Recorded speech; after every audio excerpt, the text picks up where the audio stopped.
चार पाई चारों महिरा मचिया के घनगुर डेरी पार जुरा हो दोरियाले बाई मारे नजरिया दोरियाले बाई मारे नजरिया दोरियाले हाय वो।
जिला डिंडौरी पिपरिया मोरेगांव जिला डिंडौरी पिपरिया मोरेगांव गाना के गवैया मुकेश मोरे नाम वो दोरियाले बाई मारे नजरिया दोरियाले हाय वो।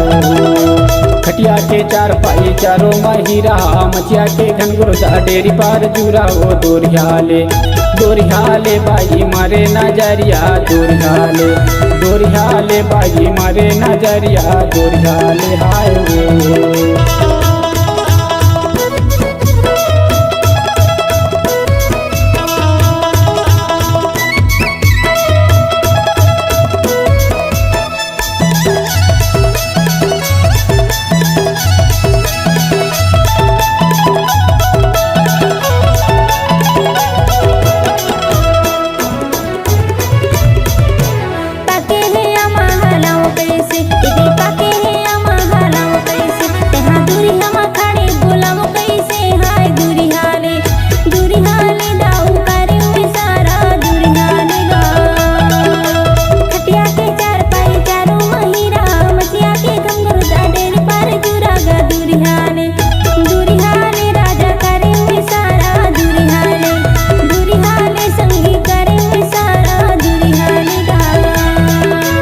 खटिया के चार पाई चारों महिरा मचिया के घनगुर डेरी पार जुरा हो दोरियाले बाई मारे नजरिया दोरियाले बाई मारे नजरिया दोरियाले हाय वो।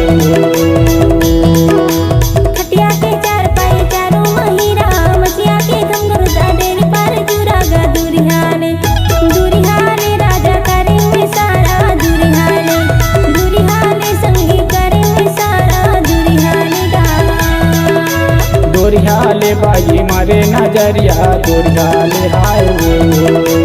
दोरियाले संगी करेंगे सारा दोरियाले बाई मारे नजरिया दोरियाले हाय वो।